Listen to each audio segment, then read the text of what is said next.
Hello, and welcome back to another edition of Carrie's Gardening Channel. So today is September the 10th, 2019, and what I wanted to show you today is how to make dried tomatoes. So these are tomatoes here that I've been drying, and I'm going to be showing you in this video how I dry them. So there's a few different ways that you can dry your tomatoes. One way is sun-dried tomatoes, which takes a while from my understanding, and you have to watch that they don't spoil on you. So another way is you can dry them in the oven. Now, I've never tried that method. I use a dehydrator to dry mine. So that's what I'm going to be using today. I'm going to be using the dehydrator to dry them. And I'm going to be putting them on a rack like this. This is my drying rack for the dehydrator.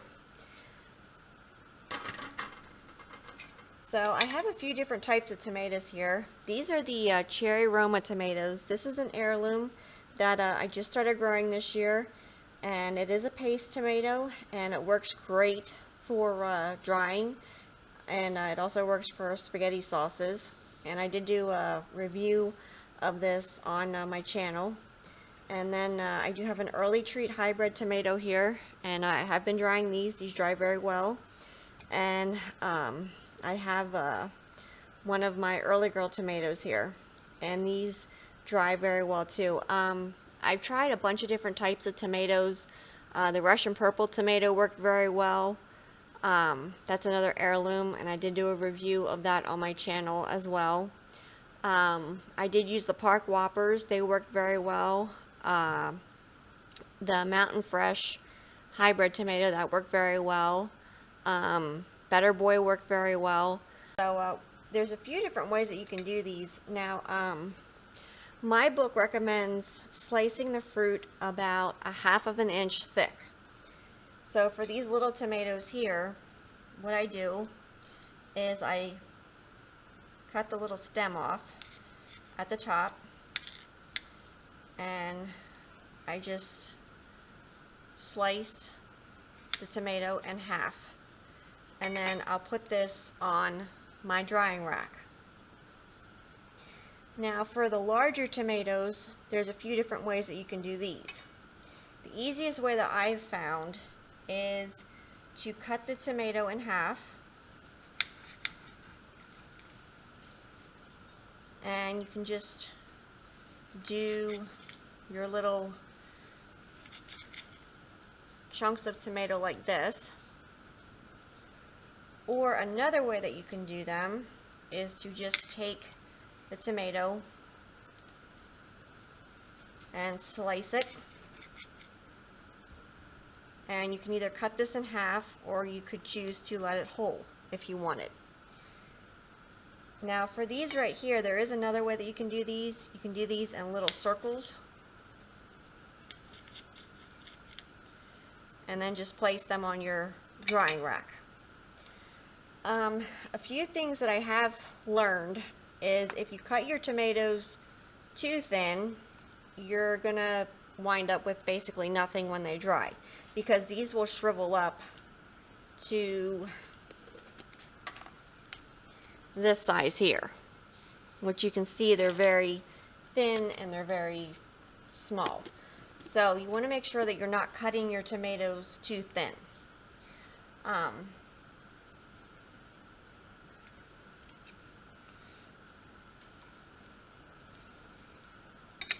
And your drying times will vary depending on what type of a dehydrator you have.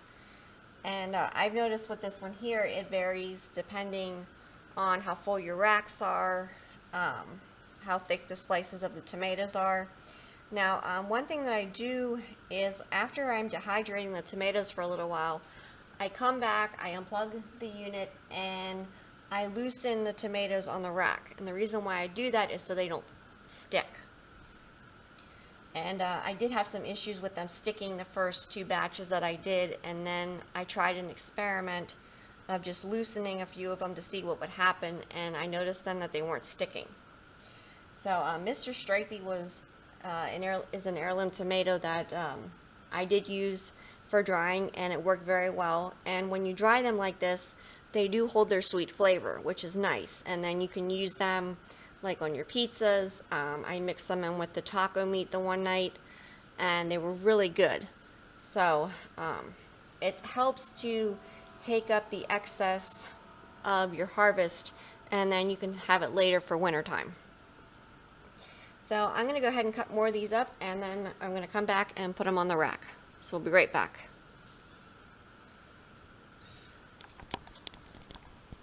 So when picking your fruit to do this with, you want to make sure that your tomatoes are not overripe, and you want to make sure that they don't have any blemishes, or they're not going bad. So you want to select the best fruits for drying.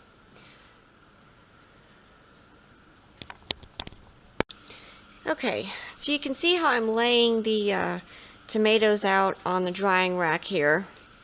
And I'm doing full trays of the cherry aroma tomatoes because we really like those dried. So I'm just kind of putting them on the trays here. Now I am leaving airspace because you do want to make sure that the airflow does come around. And you want to make sure that you're not putting your fruit or your tomatoes back against this lip back here, because the air won't get through there. So I usually stop like right about here with the edge of the tomatoes. And just kind of putting them on here.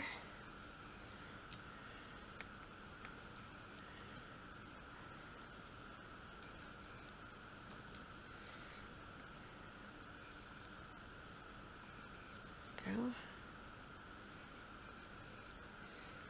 So you can see how I have these here. And I am going to finish filling this tray.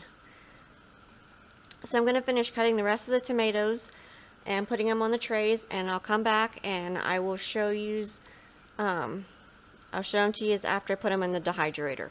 So we'll be back. Okay, so I have all of my racks full here, and I have this dehydrator running, and I can feel on top where the air holes are that the air is flowing up through like it's supposed to. So what I'll do then is, as this continues to go and dehydrate, I will check on them, and I will loosen them then, which I will show you how to do, so that they don't stick to your racks as much. They still kind of stick some, but it's not nearly as bad if you loosen them than if you don't loosen them and just let them completely go through the drying stage. And what I do is, like, if I see, most of the time your bottom rack will start drying first, so I kind of move the racks around and switch them around as I'm watching the stuff dry.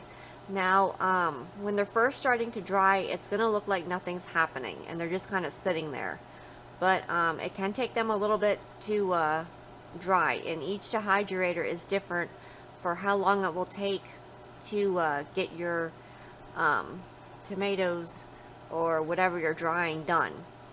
So when these are crunchy and hard is when these are dry. If they're still mushy, they're not dry yet. So what I'll actually do then is, if I find a tray where they're mushy, I'll go ahead and put that one down at the bottom and just kind of stack the ones that aren't quite as dry yet from there up. And I'll show you then how I do that. And your drying time will also be affected by how thick the slices of your tomatoes are. So that is something else to take into consideration when you're doing your drying.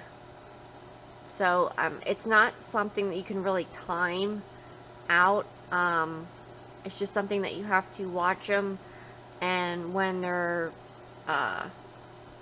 crunchy and hard is when they're dry. Okay, so I wanted to give you an update on the dehydrated tomatoes here. Now these have been on for about 13 hours, and you can see they really shrank in size, and it means that they're drying. So what I'm going to do is I'm going to unplug this, and I'm going to check them, and then I'm going to show you how to loosen them from the racks to help keep them from sticking. It's not 100% perfect, but it's a lot better than letting them dry on the racks and doing nothing with them, because you're really going to have a sticky mess. So we'll be right back. Okay, so this one here is a top rack here, and I'm just going to peel these off some. Now these are not dry yet. They're really still mushy, so I'm just gently kind of prying them up here to get them off the rack. Because you can see here where it's sticking at. What will actually happen is this whole thing, from what I've seen, will paste itself to this rack, and it's really hard then to try and get them off. Sometimes I do spin them, but you don't have to do that. If you choose not to, you can just let them dry like this.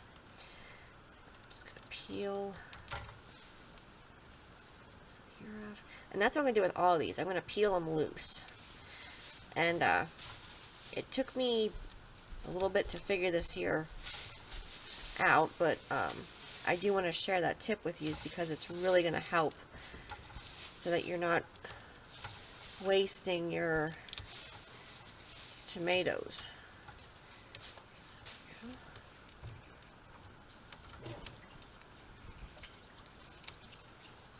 Let's see how the next rack looks here. Okay, these are the cherry Roma tomatoes. Now these are not done yet. You can tell that because they really haven't shrank down that much.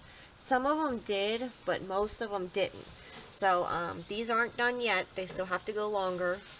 And what I'm going to do is I'm going to take this rack here and I'm going to put it on the bottom, because it's going to get the hotter airflow going through it, and I find that it helps them to dry faster. Now the ones on the bottom, they look pretty good, so I'm going to be moving those up. So basically I'm playing musical racks with them. Now this dehydrator is about 30 years old, and it's a 280 watts. Now we are thinking about getting one of the big square boxed dehydrators as an upgrade from this one here, but just kind of not sure yet what we want to do. So it's possible that in one of those, in a newer dehydrator, that this stuff will get done a whole lot faster, but we're working with what we have right now, and you know, we're getting our stuff dried, so that's a good thing. So I plugged this back in. I got all the tomatoes loosened on the racks, and I did switch the racks around for the stuff that wasn't as dry as the bottom rack was. And when these are done, I'll come back and I'll show you. So we'll be back. Okay, so my tomatoes are nice and dry, and they're nice and crunchy and crispy. So I'm going to be taking these off the racks then. Now your best storing method for these is in the sealing meal bags, where you use a vacuum sealer to seal your bags down. Now right now I'm putting them in a plastic container, and I'm going to be putting them in the sealing meal bags then to vacuum them down. But you can see here how nicely and easily this one here is stuck just a little bit, but coming off the racks. And if you had like a larger container, you could just take your racks and just dump them out onto that, or like a cookie sheet or something. So I'll show you the rest of the racks here. This is another mixed batch of tomatoes here. Here, just stuck. If they stick a little bit, just go ahead and you gotta pry them up a little bit, but it's nothing nearly as what it would be if I wouldn't have pre-loosened them. So I'm going to show you here. Now these here are some of the cherry Roma tomatoes, and you could see in the video when I first started these how thick they were, and now you can see how much they shrank down. And all of these shrank down. You could see how thick they were, how much they shrank. So this whole tray here is all of the cherry Roma tomatoes here, and these really hold their sweet flavor. So I'm going to take these off the racks, and then I'll come back and show you how much I got. So we'll be right back. And I just want to show you here, I'm just taking my hand across and just pulling these off of here.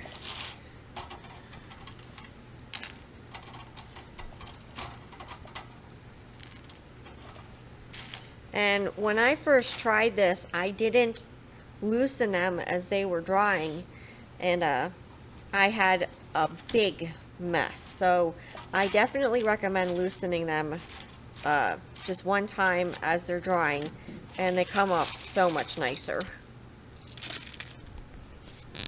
Now I do want to show you this right here. This is what happens if when you're slicing your tomatoes, if you get them too thin. This actually went like paper thin, and it is completely sealed fast to this rack. So that's what happens if you get them too thin. So you definitely want to make sure that you get enough thickness to them so that as they dehydrate, they don't go completely paper thin on you. So if this happens to happen to your racks where the tomato just sticks fast to it, just go ahead and soak it in some water, and it'll loosen it up for you. And then when you wash them, you can just wash it off. So this is what I got for the dried tomatoes, and I'm going to put a lid on this, and they'll stay in here until we can get them vacuum sealed down. And after they're vacuum sealed down, to give them their best storage, you could put them in the refrigerator, but right now I just have them in these containers here. Now, one thing when you make these, if you put these on pizza, I do recommend putting them like down closer to the bottom of your pizza if you have like a lot of toppings on. Like if you did your cheese, I recommend putting like your peppers or onions on top of your tomatoes, or like maybe putting your cheese down and then putting some of these down on your pizza, and then maybe giving a light coating of cheese. What happened to us one time, and only happened to us once, for some reason they like burned when we had them on the pizza in the oven. And the only thing I can figure out that we did different is we had them right on top. And it could be that the sugar content was higher in the tomatoes, that they just couldn't handle being in the oven without having something like over them. So that's the only thing that I can figure out. Now, the Roma cherry tomatoes, they are a very sweet tomato, and they have a high sugar content to them, and it holds that in when you dry them. So that could be, what happened. So that's how we do our dried tomatoes. So if you like my video, please like, comment, subscribe. Please don't forget to hit the little notification button. That'll tell you as I put a new video on. You can also follow me on Twitter. I'll have a link down in the description for my Twitter account. Thank yous for watching, and I hope you have a nice day. Bye!